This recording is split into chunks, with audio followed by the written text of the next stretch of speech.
আসসালামু আলাইকুম। রাতের শীর্ষ সংবাদে স্বাগত জানাচ্ছি আমি শাহনাজ পারভীন। যত ষড়যন্ত্রই হোক আমরা সফল হব ইনশাআল্লাহ। তারেক রহমান। মালয়েশিয়ায় পৌঁছেছেন প্রধান উপদেষ্টা। না ভোটের বিধান ফিরছে ইসি সানাউল্লাহ। উড্ডয়নের 21 মিনিট পরই শাহজালালের বিমানের জরুরি অবতরণ। খাতার চ্যালেঞ্জ ফেল থেকে পাশ 4,000 ফল বদল 15,000 শিক্ষার্থীর। শিক্ষা প্রতিষ্ঠানে গুপ্ত রাজনীতি নিষিদ্ধের দাবি ছাত্রদল সভাপতির। টাইফয়েড টিকা কার্যক্রম শুরু 1 সেপ্টেম্বর থেকে। খায়রুল হকের জামিন শুনানিতে এজলাস কক্ষে হট্টগোল হাতাহাতি। মঙ্গলবার রাজধানীতে বিক্ষোভ মিছিলের ডাক জামায়াতের। অতিরিক্ত আইজি হলেন পুলিশের 7 কর্মকর্তা। বরগুনার বিষ মেশানো পানি পানে 5 ছাত্রী হাসপাতালে। প্রবাসীদের রেসিডেন্ট কার্ডের মেয়াদ বাড়িয়ে 3 বছর করার ঘোষণা ওমান সরকারের। খুঁটিতে বেঁধে বাংলাদেশিকে নির্মম নির্যাতন ভারতীয়দের। এবং সারা পেলেন রাহুল গান্ধী সহ আটক সংসদ সদস্যরা। শুনছিলেন শিরোনাম, এবার বিস্তারিত। বিএনপির ভারপ্রাপ্ত চেয়ারম্যান তারেক রহমান বলেছেন, 1 বছর আগে আমি বলেছিলাম অদৃশ্য শক্তি বিভিন্নভাবে কাজ করছে, বিভিন্ন ষড়যন্ত্র হচ্ছে। এখন নিশ্চয়ই আপনারা বুঝতে পারছেন আমি কেন বলেছিলাম। তবে যত ষড়যন্ত্রই করা হোক আগামীতে আমরা সফল হব ইনশাআল্লাহ। সোমবার নওগাঁ শহরের স্থানীয় একটি কনভেনশন সেন্টারে জেলা বিএনপির দ্বিবার্ষিক সম্মেলনে লন্ডন থেকে ভার্চুয়ালি যুক্ত হয়ে প্রধান অতিথির বক্তব্যে এসব কথা বলেন তিনি। এ সময় তারেক রহমান বলেন, স্বৈরাচার পালিয়ে যাওয়ার কয়েকদিন পর বিভিন্ন জেলার নেতাকর্মীদের সঙ্গে আমি বসেছিলাম। তখন আপনাদেরকে বলেছিলাম আমাদের মধ্যে হয়তো অনেকেই ভাবছে একটি প্রতিপক্ষ তো আর মাঠে নেই, আগামী নির্বাচন কি আর কঠিন হবে? আমি তখন বলেছিলাম আগামী নির্বাচন বাংলাদেশের ইতিহাসে সবচেয়ে কঠিন হবে। 1 বছর আগে বলেছিলাম অদৃশ্য শক্তি বিভিন্নভাবে কাজ করছে, বিভিন্ন ষড়যন্ত্র হচ্ছে। আজকে কি আমার কথার অর্থ অনুধাবন করতে পারছেন? কিন্তু যতই ষড়যন্ত্র করা হোক না কেন আগামী দিনে আমরা ইনশাআল্লাহ সফল হব। 3 দিনের রাষ্ট্রীয় সফরে মালয়েশিয়ায় পৌঁছেছেন প্রধান উপদেষ্টা অধ্যাপক ডক্টর মোহাম্মদ ইউনূস। স্থানীয় সময় সোমবার রাত 7:85 তিনি কুয়ালালামপুরে পৌঁছান। এর আগে দুপুর 2টায় হযরত শাহজালাল আন্তর্জাতিক বিমানবন্দর থেকে বিমান বাংলাদেশ এয়ারলাইন্সের একটি ফ্লাইটে মালয়েশিয়ার উদ্দেশ্যে রওনা হন তিনি। মঙ্গলবার মালয়েশিয়ার প্রশাসনিক রাজধানী পুত্রজায়ায় দেশটির প্রধানমন্ত্রী আনোয়ার ইব্রাহিমের সঙ্গে দ্বিপাক্ষিক বৈঠক করার কথা রয়েছে প্রধান উপদেষ্টার। বৈঠকে রোহিঙ্গা প্রত্যাবাসন, শ্রমবাজার সম্প্রসারণ, গভীর সমুদ্রের সম্পদ ব্যবহারের সহযোগিতা, কৃষি ও দ্বিপাক্ষিক বাণিজ্য জোরদার ইত্যাদি বিষয়ে আলোচনা হবে বলে ধারণা করা হচ্ছে। রোহিঙ্গা ইস্যুতে মালয়েশিয়া সহ আসিয়ানভুক্ত দেশগুলোর আরও সক্রিয় ভূমিকা প্রত্যাশা করছে ঢাকা। নির্বাচন কমিশনার ব্রিগেডিয়ার জেনারেল অবসরপ্রাপ্ত আবুল ফজল মোহাম্মদ সানাউল্লাহ বলেছেন, ইভিএম সংক্রান্ত সব বিধান বাতিল করা হয়েছে। আচরণবিধি লঙ্ঘনে শাস্তির বিধান করা হয়েছে। সোমবার নির্বাচন কমিশনের সংবাদ সম্মেলনে তিনি এসব কথা বলেন। তিনি বলেন, ত্রয়োদশ জাতীয় সংসদ নির্বাচনে ফিরিয়ে আনা হয়েছে না ভোটের বিধান। নির্বাচনের ফলাফল বাতিল করার ক্ষমতা পুনর্বহাল করেছে ইসি। জাতীয় নির্বাচনে আইন শৃঙ্খলা রক্ষায় নিয়োজিত হতে পারে সেনা, নৌ ও কোস্ট গার্ড। নির্বাচন কমিশনার বলেন, কোনো প্রার্থীর হলফনামায় মিথ্যা তথ্য থাকলে নির্বাচিত হলেও তার বিরুদ্ধে পদক্ষেপ নিতে পারবে ইসি।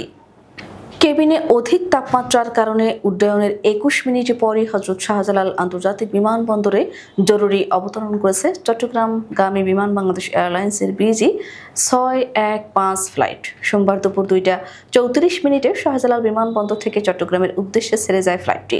কিন্তু 21 মিনিট পরে দুপুর 2:55 আবার শাহজালাল বিমানবন্দরে জরুরি অবতরণ করে। এসএসসি ও সমমান পরীক্ষার ফলাফলে হতাশ হয়ে খাতা চ্যালেঞ্জ করেছিলেন বহু শিক্ষার্থী। তাদের মধ্যে ফেল করা 3,925 জন শিক্ষার্থী পাশ করেছে। এর মধ্যে 7 জন ফেল থেকে সরাসরি জিপিএ 5 পেয়েছে। পরিবর্তন হয়েছে পাশ করা অনেকের ফলাফল। আগের প্রাপ্ত জিপিএ বেড়ে নতুন করে জিপিএ 5 পেয়েছে 1,045 জন শিক্ষার্থী। সব মিলিয়ে পুনঃনিরীক্ষণে ফল পরিবর্তনের ঘটনা ঘটেছে 15,243টি। দেশের সব শিক্ষা প্রতিষ্ঠানে আইন করে গুপ্ত রাজনীতি নিষিদ্ধের দাবি জানিয়েছেন জাতীয়তাবাদী ছাত্রদলের কেন্দ্রীয় সভাপতি রাকিবুল ইসলাম রাকিব। সোমবার দুপুরে সিলেটের মুরারি চাঁদ কলেজ ছাত্রদলের কাউন্সিল ও সম্মেলন উদ্বোধনের পর সাংবাদিকদের সঙ্গে আলাপকালে তিনি এই দাবি জানান। এমসি কলেজের প্রাঙ্গণে জাতীয় সঙ্গীতের মাধ্যমে অনুষ্ঠানের সূচনা হয়। এরপর শান্তির প্রতীকে পায়রা ও বেলুন উড়িয়ে কাউন্সিলের উদ্বোধন করেন রাকিবুল ইসলাম। এ সময় তিনি বলেন, ছাত্রলীগের সন্ত্রাসীরা এখনও হলগুলোতে অবস্থান করছে। গোয়েন্দা তথ্য অনুযায়ী প্রতিটি হলে 10 থেকে 15 জন ছাত্রলীগের কর্মী রয়েছে। রাকিব আরও বলেন, 71-এর মানবতা বিরোধী রাজনীতিতে বিশ্বাসীদের বিরুদ্ধে অবস্থান নেওয়া ছাত্র সমাজের নৈতিক দায়িত্ব।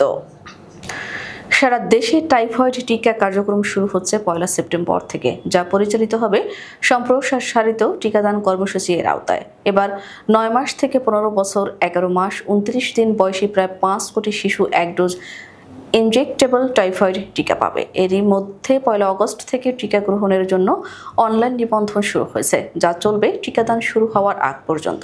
সোমবার সাংবাদিকদের এ তথ্য জানান EPI programme manager doctor Abul Fazal Mohammad Shahabuddin Khan. তিনি বলেন, সেপ্টেম্বরের প্রথম 10 কর্মদিবসে স্কুলে ক্যাম্প স্থাপন করে শিক্ষার্থীদের টিকা দেওয়া হবে।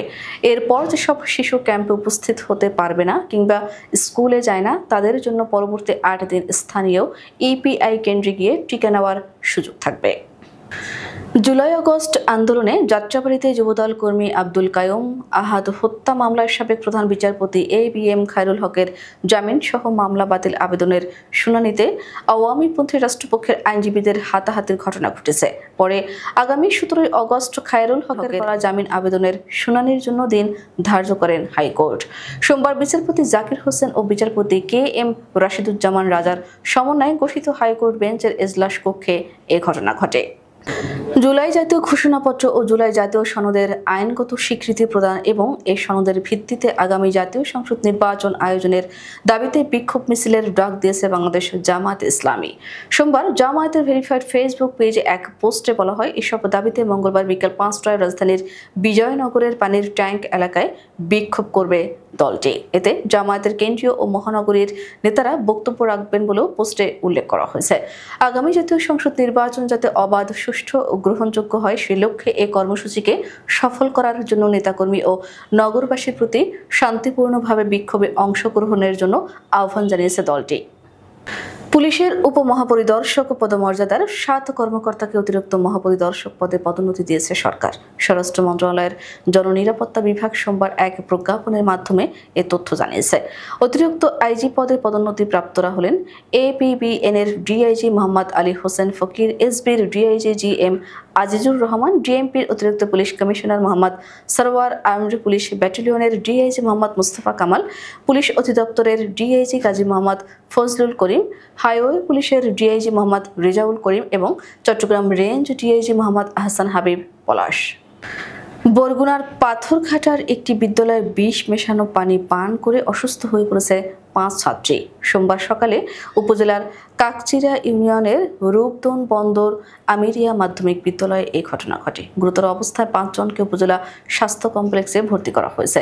প্রতিদিনের মতো শিক্ষার্থীরা সোমবার সকাল 8টার দিকে বিদ্যালয়ে এসেছিল। তারা নিজ নিজ শ্রেণী কক্ষে ব্যাগ ভর্তি বই খাতা রেখে দেয়। 6ষ্ঠ শ্রেণীর শিক্ষার্থীরা পাশের একটি কক্ষে অতিরিক্ত ক্লাস করতে যায়। 10টার দিকে নিজ ক্লাসে ফিরে তারা। সেখানে সাবিনা নামের এক ছাত্রীর ব্যাগ থেকে বোতল বের করে পানি পান করেছিল 5 জন। সঙ্গে সঙ্গেই তারা অসুস্থ হয়ে পড়ে। এ সময় ওই বোতল থেকে কীটনাশকের গন্ধ পাওয়া যায়, যে কারণে অসুস্থ ছাত্রীদের দ্রুত পাথরঘাটা উপজেলা স্বাস্থ্য কমপ্লেক্সে নেওয়া হয়। প্রবাসীদের রেসিডেন্ট কার্ডের মেয়াদ 2 বছর থেকে বাড়িয়ে 3 বছর করার ঘোষণা দিয়েছে ওমান সরকার। সোমবার এক প্রতিবেদনে এ তথ্য নিশ্চিত করেছে গালফ নিউজ। নতুন নিয়ম অনুযায়ী নির্ধারিত ফি দিয়ে 1, 2 বা 3 বছর মেয়াদের রেসিডেন্ট কার্ড বেছে নিতে পারবেন প্রবাসীরা। এছাড়া ওমানি নাগরিকদের ব্যক্তিগত আইডির মেয়াদ 10 বছর পর্যন্ত বাড়ানো হয়েছে। 1 বছরের জন্য ফি 5 রিয়াল, 2 বছরের জন্য 10 রিয়াল এবং 3 বছরের জন্য নির্ধারণ করা হয়েছে 15 রিয়াল। তবে কার্ড হারিয়ে গেলে বা নষ্ট হলে পরিবর্তনের জন্য গুনতে হবে 20 রিয়াল, জানিয়েছে দেশটির নিরাপত্তা বিভাগ। সুনামগঞ্জ সীমান্তের ওপারে ভারতের মেঘালয়ে মোবারক হোসেন নামে এক বাংলাদেশি যুবককে খুঁটির সঙ্গে বেঁধে নির্মম নির্যাতন করেছে ভারতীয়রা। মারধরের শিকার মোবারক সুনামগঞ্জের তাহিরপুর উপজেলার উত্তর শ্রীপুর ইউনিয়নের চারাগাঁও সীমান্তের সীমান্ত গ্রাম কলাগাঁও এলাকার লাল মিয়ার ছেলে। সোমবার বিকেলে উপজেলার কলাগাঁও সীমান্ত গ্রামের বাসিন্দা লাল মিয়া ভারতের মেঘালয়ের রন্ডা বস্তিতে সেখানকার নাগরিকরা সংঘবদ্ধ হয়ে তার ছেলে মোবারক হোসেনকে খুঁটির সঙ্গে বেঁধে রেখে বেধড়কভাবে পেটানোর একটি ভিডিও ফুটেজ মোবাইল ফোনে দেখেছেন বলে নিশ্চিত করেন। দিল্লিতে নির্বাচন কমিশনের দপ্তর ঘেরাওয়ের কর্মসূচিতে অংশ নিয়ে আটক হওয়ার কয়েক ঘন্টা পর মুক্তি পেয়েছেন কংগ্রেস নেতা রাহুল গান্ধী, প্রিয়াঙ্কা গান্ধী ও বিরোধী দলীয় অন্যান্য সংসদ সদস্যরা। সোমবার সকালে মূল্য বৃদ্ধি ও বেকারত্বের প্রতিবাদ এবং ভোটার তালিকায় জালিয়াতির অভিযোগ তুলে বিরোধী জোট ইন্ডিয়ার পক্ষ থেকে সংসদ ভবন থেকে নির্বাচন কমিশন অভিমুখে মিছিল শুরু হয়। সেই সময় তাদের আটক করে দিল্লি পুলিশ। আটকের সময় রাহুল গান্ধী বলেন, এই লড়াই রাজনৈতিক নয়, এটি সংবিধান রক্ষার লড়াই। কথা বললে আটক করা হচ্ছে। আমরা স্বচ্ছ ভোটার তালিকার দাবিতে আন্দোলন চালিয়ে যাব। আমাদের আগামীকাল দুপুরের শীর্ষ সংবাদ দেখার আমন্ত্রণ জানিয়ে এখনকার মতো বিদায় নিচ্ছি। দর্শক, ভিডিওটি শেষ পর্যন্ত দেখার জন্য আপনাকে অসংখ্য ধন্যবাদ। নিত্য নতুন সংবাদ পেতে আমাদের ইউটিউব চ্যানেলটি সাবস্ক্রাইব করুন ও নিয়মিত নোটিফিকেশন পেতে বেল বাটনটি ক্লিক করুন এবং আমাদের ফেসবুক পেজটিতে লাইক করুন। এছাড়াও আমাদের ভিডিওতে লাইক দিয়ে শেয়ার করুন। আল্লাহ হাফেজ।